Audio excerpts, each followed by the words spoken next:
présentation. Donc bonjour à tous et à toutes. Bienvenue à cette matinée de clôture du groupe 30 000. Moi je suis Alice Boulanger, je suis conseillère et animatrice en santé du végétal et en protection de l'environnement chez Fredon Centre-Val de Loire. Et j'étais donc l'animatrice durant ces 4 années d'accompagnement du groupe 30 000 du Chinonais. Donc avant de laisser la parole à Aurélien Schlinger qui vous présentera le bilan du groupe 30 000, je vais juste vous présenter très brièvement le contexte en fait, dans lequel s'inscrit ce fameux groupe 30 000, ce collectif de vignerons qui s'est créé sur l'appellation de Chinon. Donc je vais commencer par rappeler quelques éléments de contexte, mais très brièvement. Donc un petit peu le cadre de l'appel à projet, parce qu'il faut savoir que pour prétendre à un groupe 30 000, il faut répondre à un appel à projet auprès de la DRAF Centre-Val de Loire et de l'Agence de l'eau Loire-Bretagne, pour ce qui concerne du coup la situation géographique, on va dire. Voilà, ça permet, donc je vais détailler juste après en quoi consiste ce groupe 30 000, mais juste plus largement pour repréciser un petit peu dans quel contexte s'inscrit ce fameux collectif d'agriculteurs. Je voulais repréciser donc, ce que c'était que le réseau Défi, qui s'inscrit en fait, c'est un programme d'action du plan Ecophyto, qui vise finalement à démontrer qu'il est possible de réduire l'utilisation des produits phytosanitaires, d'expérimenter des systèmes économes en produits phytosanitaires et de produire des références sur ces systèmes économes, en fait. Deux dispositifs dans ce réseau Défi. Le Défi Ferme, donc c'est un réseau de 3000 agriculteurs actuellement, qui travaillent sur la réduction d'usage de phytosanitaires. Donc on est environ à 180 groupes sur le territoire national. En région Centre-Val de Loire, il y a 6 groupes Défi Ferme, dont un en viticulture, donc du coup qui est porté par la Chambre d'agriculture d'Indre-et-Loire. Et donc là, voilà, c'est vraiment des collectifs d'agriculteurs qui travaillent sur la réduction d'usage de phyto et de techniques pour aller vers l'agroécologie. Et l'autre dispositif, c'est le dispositif Défi XP, qui regroupe un réseau de 175 sites expérimentaux. Et le but, c'est vraiment de tester sur des projets d'expérimentation qui vont de 4 à 6 ans, des projets en fait, qui sont très en rupture et de vraiment aller vers une diminution très forte de réduction des IFT. Donc là, au niveau national, on est sur une quarantaine de projets. Et donc en fait, voilà, ça vise vraiment à faire de la démonstration, de l'expérimentation et de déployer un petit peu les techniques, tout en restant bien sûr performant sur les plans environnementaux, sociaux et puis économiques. Voilà pour la partie vraiment générale du réseau Défi. Et donc ce qui en découle en fait, c'est un petit peu démultiplier les actions et les techniques qui sont éprouvées dans le cadre de ce réseau Défi. Et donc parmi les dispositifs qui existent pour justement un petit peu démultiplier les démarches collectives qui existent dans le réseau Défi, on a le GI2E, donc qui est le groupement d'intérêt économique et environnemental, donc là qui vise à la fois des objectifs économiques, environnementaux et sociaux. Donc c'est pas ce qui nous concerne aujourd'hui, je vais pas le détailler plus que ça. Nous donc on est dans la partie groupe 30 000, donc là voilà, c'est vraiment une démarche collective pour réduire les usages, les risques et les impacts des produits phyto. Le but c'était voilà, de multiplier par 10 le nombre de fermes à partir des 3000 fermes Défi existantes dont je parlais juste avant. Et donc bon, je ne vais pas détailler non plus le dispositif puisque Aurélien va le faire juste après. Mais voilà, l'animation s'est réalisée donc, à la fois d'une phase émergence, donc voilà, faire émerger un projet de groupe, faire émerger un collectif de vignerons, et puis voilà, passer sur une phase de reconnaissance et d'animation, donc voilà, travailler sur le projet de groupe. Et donc là, on est sur des financements de l'Agence de l'eau. Et donc pour terminer, pour cette introduction, qu'est-ce qu'un groupe 30 000, juste pour redéfinir? Donc c'est bien un collectif d'agriculteurs qui œuvrent ensemble en faveur de la réduction des produits phytopharmaceutiques et qui se caractérise par un certain nombre d'objectifs en fait, une logique de transfert et de diffusion de bonnes pratiques, un travail qui s'appuie sur des travaux d'autres collectifs existants, donc j'en parlais juste avant, les collectifs Défi Ferme finalement, enfin le dispositif Défi Ferme et Défi XP, un objectif de réduction significative en lien avec les objectifs du plan Ecophyto qui est de moins 25 à moins 50% d'ici 2025, une approche système qui est privilégiée, donc vraiment à aborder des pratiques durables sur l'ensemble de son exploitation agricole, et un engagement à réaliser le suivi annuel des indicateurs type IFT. Voilà pour la partie vraiment très introductive, hein, pour replacer un peu le contexte de ce qu'est le groupe 30 000. Et puis je laisse maintenant la parole à Aurélien qui va poursuivre la présentation. Donc je me présente, Aurélien Schminger, donc je suis membre du groupe 30 000. Je suis responsable de domaine viticole sur l'appellation Chinon. J'étais un peu à l'origine de la création du groupe, parce que j'étais également membre du Gédon du Chinonais, qui avait été créé quelques années auparavant. Donc, émergence et identité du groupe. Voilà, comme je dis, le groupe a été porté par le Gédon du Chinonais et le syndicat des vins de Chinon. Nous avions choisi à l'époque la Fredon pour animer ce groupe.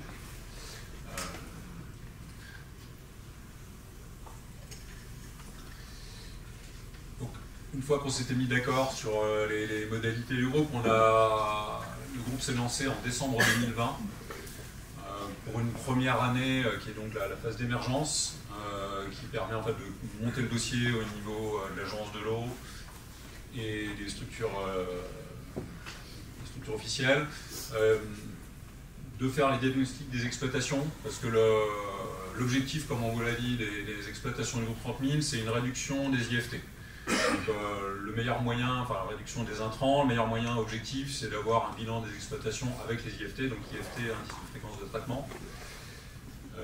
Donc la première étape, ça a été de réaliser des diagnostics. Donc Alice, l'animatrice de la Fredon, a demandé à toutes les exploitations de faire remonter les données, les pratiques. Donc, vous verrez ça tout à l'heure dans le bilan, notamment quels sont les modes de culture, les modes de fertilisation. L'identité du groupe, donc il y avait une volonté, étant donné qu'il fallait que ce soit représentatif de l'appellation Chinon, de représenter l'ensemble des secteurs. Donc vous voyez qu'il y avait vraiment des exploitations réparties sur l'ensemble du territoire. Il y avait également une volonté de représenter l'ensemble des modes de production. Donc il y avait des exploitations qui avaient déjà fait leur conversion en bio, il y a des exploitations qui étaient HVE, des exploitations qui étaient encore en 100% conventionnelles, avec de l'entretien du cavaillon herbicide, il y avait des exploitations qui sont en polyculture. L'ensemble des cépages, bien sûr, étaient représentés, les cépages de Chinon, Chenin, Cabernet, Cabernet Sauvignon. Avec des surfaces de vignobles différentes. Voilà, on voit qu'on a une majorité de vignobles entre 10 et 20 hectares, et également un petit vignoble de moins de 10 hectares, et 4 structures plus grandes, jusqu'à 30 hectares. D'autres cultures, comme je vous l'ai dit, des céréales, maïs, tournesol, des exploitations qui ont des truffières, des exploitations avec des prairies parce qu'il y a également la présence d'animaux, et une exploitation avec des ruches.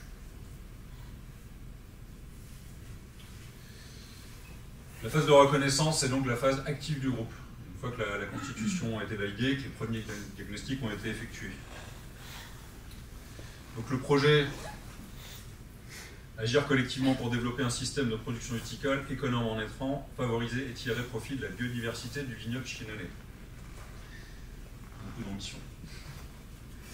Donc les thématiques de travail, c'était vraiment, voilà, bien sûr, autour de l'entretien du cavaillon. C'est une grosse problématique en viticulture, parce que ça demande à la fois de l'investissement matériel, mais également de l'expérience et de la connaissance. C'était remettre en culture les interrants, notamment par l'utilisation de couverts végétaux, pour refaire fonctionner les sols, les reverticaliser, permettre à l'eau de pénétrer, à la biodiversité de se développer. Il y avait également une grande thématique autour de l'aménagement des parcelles, la plantation de haies, voilà, les trames vertes, les trames bleues, et l'amélioration des connaissances sur les moyens de lutte alternatifs, donc tout ce qui est confusion sexuelle, bioprotection. Donc, pendant ces 3 années, il y a eu de multiples rencontres sur ces différentes thématiques. Je ne vais pas vous lire tout ce qu'il y a sur les diapos, mais voilà, en 2022, un des premiers sujets, ça a été l'entretien des cavaillons, donc avec visite des différentes exploitations et des membres du groupe pour voir ce qui était déjà en place et inspirer ceux qui n'avaient pas encore mis en place ce genre de pratique, notamment avec une démonstration par un de nos concessionnaires d'une désherbeuse électrique. Une formation par la société Écosystème sur les couverts végétaux, et ensuite l'observation sur terrain des exploitations qu'il avait déjà mis en place. En juillet, la mise en place d'un groupe de travail sur les couverts, pour pouvoir partager un peu les informations entre les exploitations, ce que les uns et les autres avaient déjà mis en place, ce qu'on souhaitait mettre en place, les sourcings de graines, ce genre de choses, l'achat du matériel, enfin quel semoir, pourquoi. Fin 2022, la visite d'un vignoble qui avait mis en place de l'agroforesterie et de l'éco-pâturage. 2023, des échanges autour de la pulvérisation, donc avec notamment une animation proposée par le groupe Défi 37 et en collaboration avec le groupe 30 000 sur la pulvérisation luminescente pour voir vraiment l'impact, l'efficacité des buvets.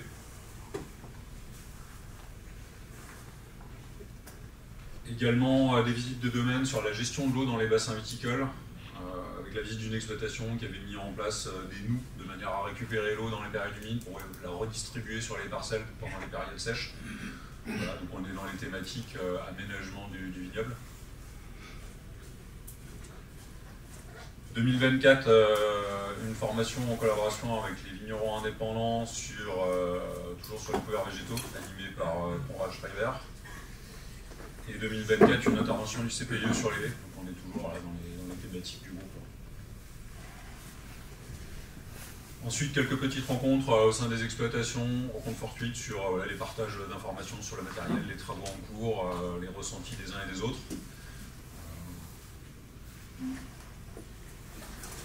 La partie bilan, l'évolution des pratiques culturelles. Donc là, beaucoup de données, donc je vais essayer d'être assez synthétique. L'idée, c'est de comparer entre l'entrée et la sortie du groupe, donc 2021-2024, la modification des pratiques au sein des exploitations.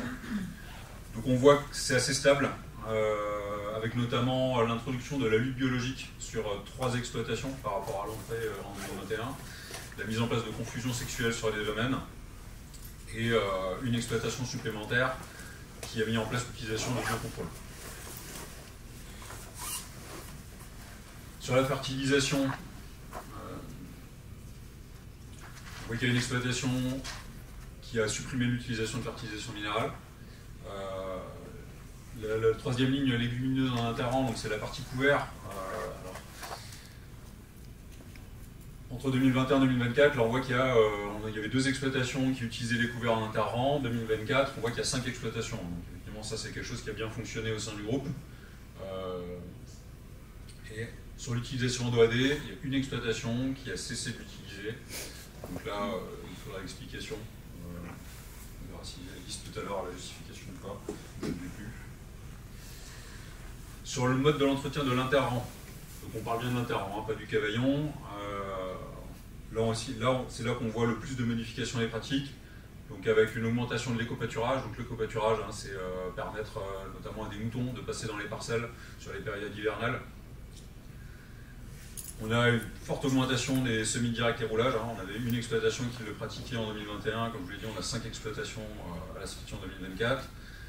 Désherbage mécanique et fauche, légère augmentation.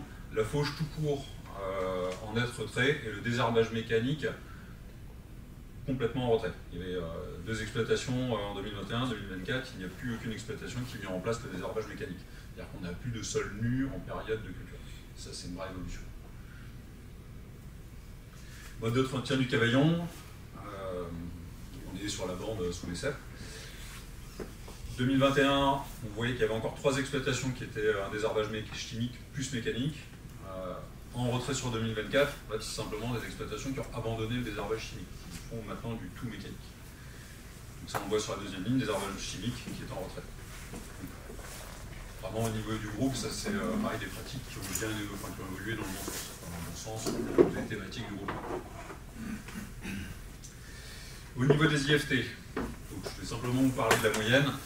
IFT herbicide, on avait une moyenne sur le groupe de 0,35 en 2021, on arrive à 0,2 en 2024. Je ne sais pas si ça parle à tout le monde, c'est un peu compliqué de rentrer dans le détail.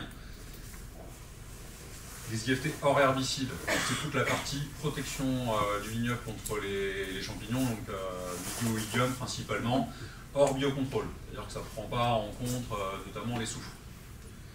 Donc là, moyenne du groupe en 2021, 4,23. En 2024, 5,22. Donc augmenter, vous allez me dire, ça a augmenté. Oui, il faut pas oublier que 2023-2024 ont été des années de tout repos, notamment sur les exploitations en bio. C'est le cuivre, en fait. Alors, c'est pour les exploitations bio, c'est le cuivre. Et pour les exploitations conventionnelles, sont les autres molécules. Oui, il y a deux systèmes d'exploitation. Et donc les IFT biocontrôle. Donc on voit qu'en 2021, on avait un IFT biocontrôle de 2,28 et en sortie, un IFT de 4. Donc c'est notamment justifié par l'emploi de soufre sur les traitements contre l'oïdium.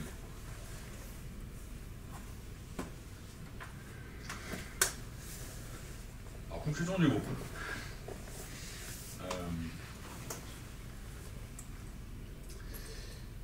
Pour revenir un peu, donc, constitution du groupe, on était 12 exploitations au départ, en 2021. Il y a 2 exploitations qui ont quitté le groupe pour des raisons personnelles. Donc, on était 10 exploitations théoriquement sur le reste du groupe. Il y en a qui ont très peu participé au groupe. Donc, voilà, je reviens sur les années culturelles qu'on a vécues, 22, 23, 24, des années très particulières avec des difficultés d'exploitation. Ce n'est pas des contextes forcément favorables au changement des pratiques. On a voilà, quand il y a beaucoup de travail et que les conditions ne sont pas favorables, c'est assez compliqué de mettre des nouvelles méthodes en place. Ça fait partie des bilans. Les forces du groupe, c'était l'hétérogénéité, hein, c'est donc comme je vous ai montré au début, le choix d'être sur plusieurs secteurs, plusieurs modes de culture, plusieurs modes de certification, avec justement des pratiques très diverses, et ce qui peut occasionner des débats très riches, parce que entre quelqu'un qui est en bio depuis 10 ans et quelqu'un qui est encore en polyculture, tout conventionnel, forcément les expériences ne sont pas les mêmes et les avis peuvent diverger. C'est ce qui permet de construire. Les faiblesses du groupe, ça a été, comme je vous disais, le manque d'intérêt et d'implication de certains membres. Là, la transition n'est pas toujours évidente. Et du coup, ça a occasionné un manque de cohésion du groupe. C'est ce manque de participation. Les menaces, comme je vous l'ai dit, le changement climatique, les conditions culturelles compliquées, des engagements financiers, parce que arrêter le désherbage chimique, passer au mécanique, c'est de l'achat de matériel, c'est constitution d'expérience, ça peut être de la perte de rendement. Passer sur du bio, c'est pareil. 2024, exploitation conventionnelle, on a fait une dizaine de traitements. Exploitation bio, on a passé les 20 traitements. Voilà, c'est pas... Effectivement, quand on met ça dans la balance, quand on a une entreprise à faire fonctionner, ça a son importance. Donc, des risques culturels, comme je vous l'ai dit. Et ça peut occasionner des opportunités, voilà, d'orienter les réflexions et les choix de matériel. Créer de la valeur ajoutée, alors ça, c'était dans les discussions du groupe, ce qui me permet par la transition avec les interventions qui vont suivre. Parce que finalement, la conclusion, c'est quel est le coût de la prise de risque et quel est le coût de la non-prise de risque sur les exploitations face au changement climatique, aux pratiques culturelles et au contexte général de la viticulture. Voilà. Merci de votre attention.